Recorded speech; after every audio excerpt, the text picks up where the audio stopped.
Have you ever lost your bearings? It can be in the city bustle or in a large building or in a dense forest. You probably read a lot of fairy tales as a child, stories about how you got lost while collecting mushrooms.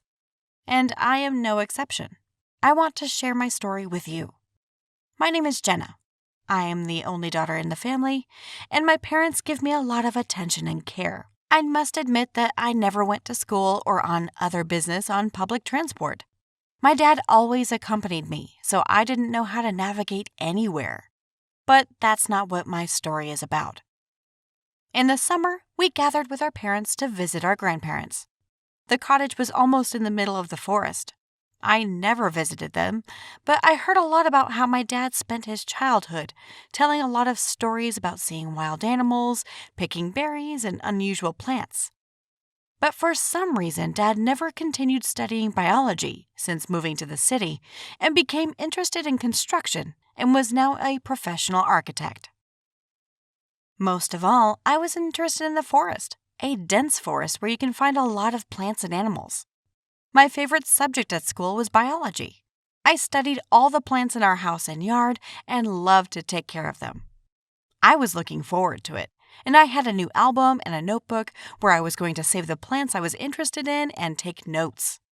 I must admit that I was more looking forward to meeting the fauna and flora than to meeting my grandparents. But this was not yet certain. The journey was long, despite the fact that we left in the morning. We arrived only in the evening, but had fun and even managed to stop a couple of times having a picnic. During the trip, we were very tired and went to bed early. In the morning, when I opened my eyes, I immediately ran to my family to get out into the woods as soon as possible. I knew that my father and mother were sleeping, and I could easily persuade my grandmother to come out with me. But fortunately, they didn't even have to be persuaded because they were going out to pick berries for breakfast.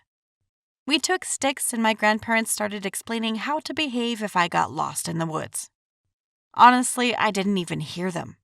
I was so interested in the variety of plants, I wanted to study so much, and there was very little time for this. I told them that I would write and collect plants in an album so that they would not bother me but go about their business. My attention was drawn to every flower, every tree with unusual leaves and banal branches, but in them I found something unusual, different from the city trees. First, I saw unusual violets. A little further grew a large mushroom with spots. And the further I went, the more I found different and very interesting plants. Then I noticed a blue flower that I had never seen before and called my grandmother to tell me because she knew more than I did. As my father used to say, this attraction to nature was transmitted to me from her. But no one answered.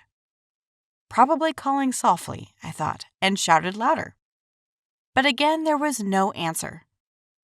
It was no longer funny. I tried to call my grandmother as loudly as possible.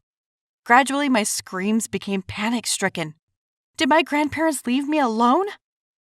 Looking around, I realized that I had gone quite far into the forest, attracted by the plants. I started searching my memory, trying to remember what my grandmother had told me if I got lost.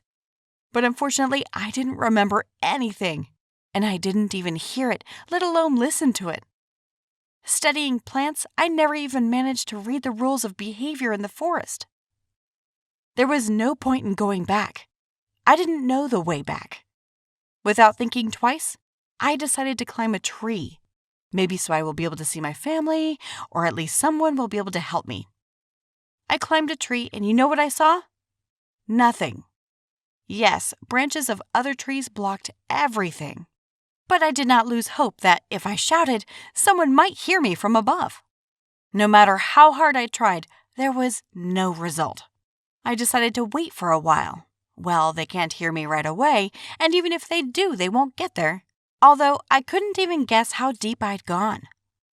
Enough time passed, but no one came to help me, and I had nothing but a notebook, an album, and a stick. It was getting scary. Probably all I could do was stay in the tree, waiting for someone from my family to come to me. Sitting in a tree for a long time waiting, I realized that time in the city passes differently. At that moment, it seemed as if the second was barely dragging on. I had no idea how much time had passed, but it was already enough for my family to start looking for me. I didn't know what to blame myself for. Curiosity? For not listening to Grandma and Dad? For at least not reading the rules of behavior in the woods? Why I bring so much trouble because instead of waiting in the tree and searching for my family, we could have a delicious breakfast, lunch, and I was really hungry. I prayed to see my family soon and promised that I would never go out alone again.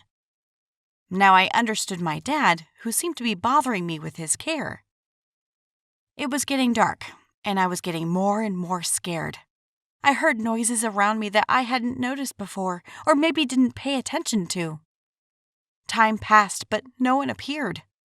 I was already trying to scream less because wild animals might notice me. In my notebook, I found an old, sometimes forgotten song that I used to sing with my parents, and quietly began to sing and cry, to somehow calm and cheer myself up. As my father told me, the forest was very large, and I even heard a couple of stories about hunters getting lost. But there was no need to think about bad things.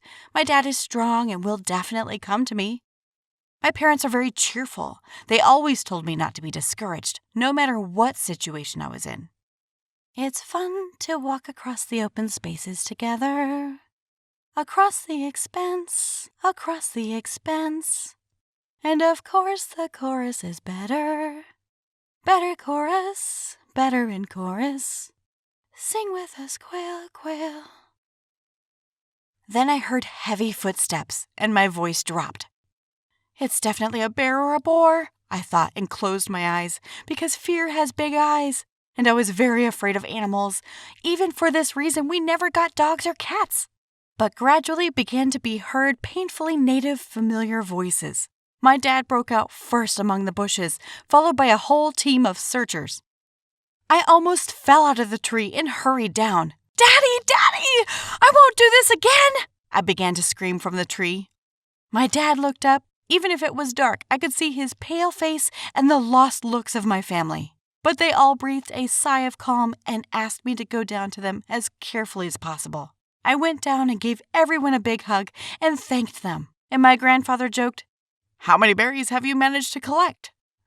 It was creepy. I got lost in the woods where even the hunters got lost. My name is Sean, and I suffer from somnambulism. If it is easier, it is sleepwalking. That is, I can walk at night, move around, perform various actions, and still be in a state of sleep. So that you can understand how much fun this is, my girlfriend was scared of me to the point that she ran away in the middle of the night, leaving her things. When I tried to talk to her, she called me a sick psycho who looks at a girl in his sleep, calls her an agent, and tries to eliminate her. "You tried to smother me with a pillow, you psycho," she yelled, and then told me never to call her again. It wasn't always like this for me, but the first time I was sleepwalking was when I was 6 years old. My parents told me that I got up in the middle of the night, got dressed, and went outside. I stood in the courtyard of our private house, looked at the sky, then took a shovel and began to dig up the earth. My father was surprised, and then he and my mother looked closer and saw that my eyes were closed. My mother was terrified, and my father immediately calmed her down, told her not to wake me up abruptly. Well, then I woke up when I accidentally hit myself on the head with a shovel. It was heavy. I stood there and did not understand what was happening, and then I told about what I had dreamed. It's like I came to our cottage and tried to plant a tree. Then my parents were alarmed, but they thought I would outgrow it. But no, I didn't outgrow it. On the contrary, everything became more complicated. The older I got, the richer my imagination became. When I was 11 years old, I came to spend the night with my grandparents. The next day, we had to call an ambulance because it turns out I was chasing dogs all night with a knife, thinking in my sleep that it was the wolves who wanted to take my food away from me. I killed the neighborhood dogs. And I can't help it. When I dream these things, it's like I'm dreaming. I don't even feel like I'm going out, like I'm doing something. It's a deep sleep for me. It's not always over, but it's there. 8 years later, I could not stand it. I signed up for a psychologist. My parents did not believe such doctors, considering them swindlers. They're old school, and I couldn't wake up and find myself in the doghouse, on the kitchen floor, or anywhere else. I went through several courses of treatment. It helped, but as it turned out, for a while.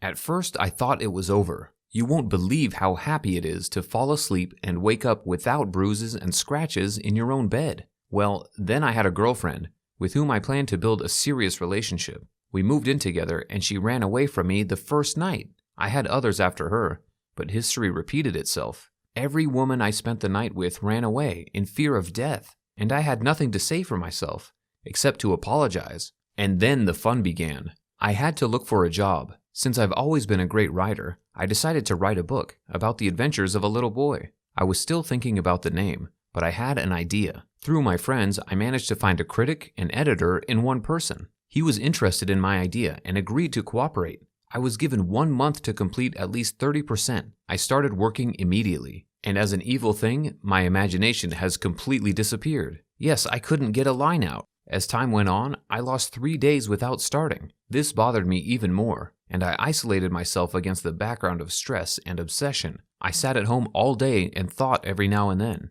My head was beginning to ache from the weight of my thoughts. I felt like a jerk. A month passed, and I came back with what I had. I knew how disgusting the job was. After reading it, they looked at me like an idiot and sent me home. I missed my chance. When I got home, my head was bursting at the seams. I just lay down, took a couple of pills to get to sleep, and fell asleep. When I woke up, I felt overwhelmed. Looking at the calendar, I couldn't believe my eyes. I slept for 2 days in a row. It can't be. But it was not this that struck me, but the fact that there was a pile of papers on the table. I went and saw the manuscript. It was my book, but in an improved form. I read what I wrote, and I was amazed. 30% of the work was on my desk in printed form. But when did I do it? Oh no, did I write it in my sleep? I thought. True, I couldn't remember what the dream was about either. My head was buzzing too much. I took the work to that person, and he was already looking askance in my direction, but I insisted. And he just gave me a standing ovation. He said that if I finished it like this, he would sign a contract with me and find people to print it. It was a lifelong dream. At last my somnambulist made sense. I purposely took 2 more pills and went to bed. 2 days later, I woke up and saw a nearly completed book on my desk. It was awesome. Thus, in a week, I finished it and took it to the press. It was a great moment of my fame. I decided that I would no longer treat a somnambulist because it might be useful to me. To be honest, I played it too much. To write another manuscript, I took pills to sleep longer and work harder, so that the genius in me would wake up and do all the work for me. I thought it would always be like this, but I didn't calculate the instability of the brain and central nervous system. One morning, I woke up and saw a pogrom in my apartment. At first, I was afraid. I thought I was robbed, but then I made sure the door was locked from the inside and realized that I had done it. Such pogroms continued for a whole week. Already, the neighbors started complaining about the noise in the middle of the night, and I couldn't do anything because I didn't control my condition. A couple of days later, I threw my computer out of the window, thinking it was a bomb, then crushed my phone, thinking I was being tapped. And then I almost jumped off the 9th floor because I dreamed I was parachuting. I was lucky to wake up the moment I leaned out of the window. And then I realized that such games will not go. I made another appointment with a psychologist and neurologist, where I was prescribed pills like antidepressants and a bunch of sedatives. I slept well and soundly with them, and without incident. I'm sorry about one thing. I can't write anymore. I received a fee for 1 book, and people were looking forward to the second, and I couldn't risk my health. So for now, I've put an end to my career. Have you ever been sleepwalking? How do you feel about it?